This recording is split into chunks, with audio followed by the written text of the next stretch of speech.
Nah, pada kondisi anak itu dengan gangguan tumbuh kembang di sini kita bagi kepada 3 kondisi nih ya.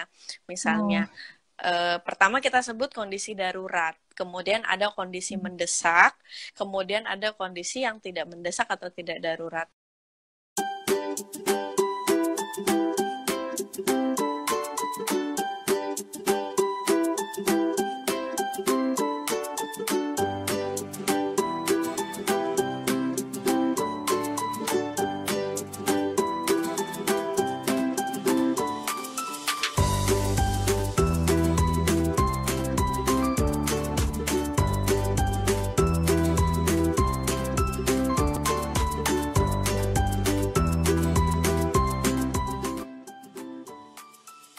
topik kita kali ini yaitu seputar fisioterapi anak di rumah saat pandemi. Topik ini akan dibawakan oleh Ibu Nurul Iman, salah seorang terapis di Klinik Anakku BSD. Semoga bermanfaat. Fisio itu sendiri artinya itu fisik dan terapi itu artinya penyembuhan. Nah, di sini fisioterapi anak itu merupakan profesi tenaga kesehatan yang melakukan upaya penyembuhan dengan menggunakan peralatan dan latihan fisik untuk meningkatkan kemampuan gerak dan fungsi pada tubuh pasien dari umur 0 sampai 18 tahun. Bisa, sekarang udah lebih banyak sih yang terapi lebih dini karena misalnya dengan resiko tinggi pada saat riwayat kelahiran, jadi langsung dirujuk gitu. Ada beberapa kriteria yang memang mereka perlu fisioterapi. Ya, salah satunya tadi riwayat bayi dengan resiko tinggi, kemudian perkembangan gerak yang tidak normal, kemudian ada perkembangan motorik yang terlambat dari sesuai usianya, dan anak yang sudah yang dengan diagnosis medis gangguan tumbuh kembang. Itu beberapa kriteria tersebut perlu banget untuk segera dilakukan tindakan fisioterapi.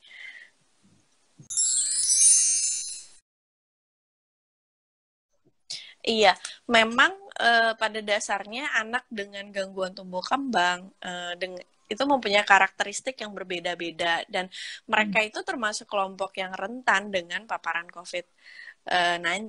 Nah, sehingga membutuhkan bantuan atau perhatian khusus nih dari orang tua maupun pendampingnya dalam melakukan aktivitas gerak dalam kehidupan sehari-hari gitu. Dan ya tentunya dengan pemantauan dari terapis dan dokter itu lebih baik lagi. Di luar gejala COVID yang sudah kita ketahui, nah pada kondisi anak itu dengan gangguan tumbuh kembang di sini kita bagi kepada 3 kondisi nih ya. Misalnya, pertama kita sebut kondisi darurat, kemudian ada kondisi mendesak, kemudian ada kondisi yang tidak mendesak atau tidak darurat. Nah, apa aja? Nah, kondisi darurat misalnya memang dia ada sesak nafas yang berat, kemudian ada gangguan jantung, terus pucat atau muncul biru atau kebiruan karena kekurangan oksigen, terus misalnya ada gejala shock juga, terus mungkin ada gejala dehidrasi, penurunan kesadaran, atau muncul kejang, atau ada riwayat epilepsi. Nah, kalau kondisi seperti ini nih, benar-benar harus segera dibawa ke rumah sakit untuk diperiksa, jangan ditunda. Kemudian ada kondisi yang mendesak. Nah, kondisi mendesak ini apa sih? Misalnya dia nyeri otot yang akut baru, nyeri otot yang akut, terus ada cedera otot atau cedera struktur tulang, kemudian kondisi pasca rawat inap, pasca operasi, terus ada spastisitas yang berat atau disebut dengan kegerakan yang kaku gitu kan. Kemudian ada hipotonia berat atau tonus ototnya terlalu rendah, kemudian ada deformitas atau perubahan struktur tulang. Nah, kondisi ini sebaiknya tetap terapi sesuai jadwal dan anak tersebut sebaiknya tetap datang ke klinik Ya, tentunya dengan menerapkan protokol kesehatan yang sudah ditetapkan oleh pemerintah gitu. Jadi kondisi ini membutuhkan banget penanganan langsung dari terapisnya dan pantauan langsung dari dokternya. Nah, kemudian ini ada kondisi yang terakhir, kondisi yang tidak darurat.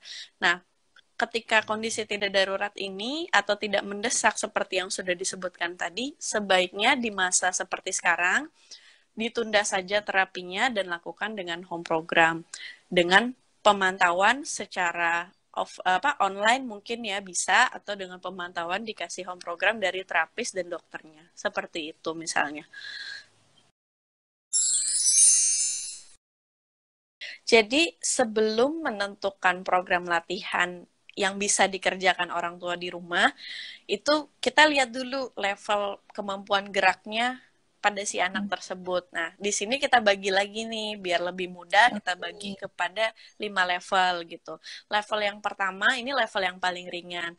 Level yang paling ringan, kemampuan gerak anak bisa berjalan mandiri tanpa alat bantu, baik di dalam atau di luar ruangan. Tapi hambatan itu terjadi ketika melakukan gerakan yang sulit. Maka latihan yang bisa diberikan, misalnya yang pertama mempertahankan keseimbangan dengan berdiri satu kaki bergantian, bisa ngebantu latihan kalau di rumah ada tangga, bagus tuh untuk latihan naik turun tangga tanpa berpegangan. Kemudian bisa latihan berjalan di luar ruangan pada permukaan yang tidak rata, jadi melatih keseimbangannya. Bisa juga latihan lempar tangkap bola atau latihan nendang bola. Masuk ke level yang kedua, ini agak lebih berat. Anak mampu berjalan mandiri di dalam ruangan, tapi ketika dia di luar ruangan, dia memiliki keterbatasan untuk berjalan. Maksudnya gini, kalau di dalam rumah kan dia bisa berpegangan pada tembok, pada sofa, pada pegangan tangga gitu. Nah, kalau kondisinya seperti ini, yang bisa kita latih adalah melatih mempertahankan posisi berdiri. Biasanya posturnya nggak bagus tuh, jadi kita memperbaiki postur dulu.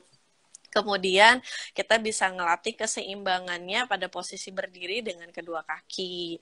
Terus bisa juga latihan berjalan seimbang dulu pada permukaan yang rata.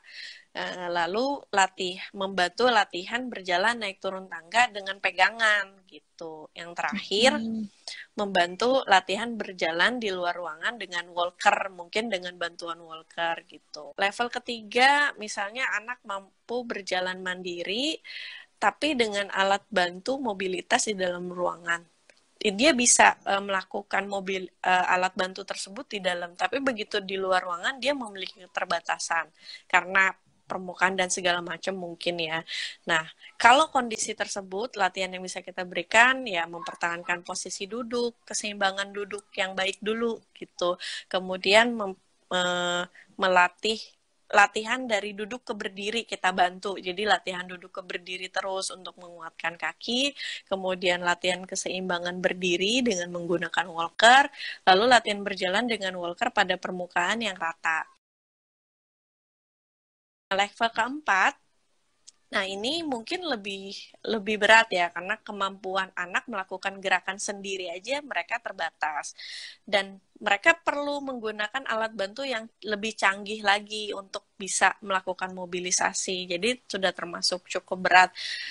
Ini perlu bantuan yang lebih ekstra lagi. Ya, yang bisa kita latih adalah melatih gerakan leher. Biasanya kan kaku ya, karena sulit untuk banyak bergerak. Melatih gerakan leher bisa ke depan, ke belakang, memutar ke kanan maupun ke kiri. Bisa juga melatih gerakan punggung, juga pasti kaku banget gitu. Melatih gerakan punggung menekuk ke depan, bisa ke belakang, memutar ke kiri, ke kanan gitu. Bantu gerakin semua sendinya. Kemudian membantu gerakin kedua lengan ke arah atas, ke arah samping. Hal lain yang bisa kita lakukan adalah membantu dia memegang sesuatu di depannya yang bisa digenggam sama dia. Jadi mengatih kekuatan bahu. Nah, setelah latihan tangannya kuat, kita bisa latih dari posisi duduk ke posisi berdiri dengan pegangan pada walker itu. Ini yang terakhir. level yang paling berat gitu. Karena kemampuan anak melakukan gerakan sendiri sangat terbatas, walau sudah pakai alat bantu yang canggih, mereka masih kesulitan. Nah, latihan yang bisa kita berikan adalah membantu latihan gerakan leher juga seperti tadi, digerakin ke segala arah, kemudian gerakin punggung juga, menggerakkan lengan ke atas, ke samping, dan kemudian meluruskan dan menekuk lutut. Daerah kakinya juga pasti kaku karena dia nggak pernah bergerak ya. Jadi latihan meluruskan dan menekuk lutut. Terakhir, menumpukan kedua kaki pada sandaran kursi roda tersebut dengan posisi yang baik. Ya, mungkin sebelum melakukan program terapi, latihan gerak di rumah, melakukan pembersihan ruangan dan alat terapi yang digunakan supaya anak bebas dari sakit ya, virus gitu kan. Jadi lebih nyaman. Kemudian latihan gerak yang dilakukan oleh anak dibantu oleh orang tua dan pendamping anak gitu.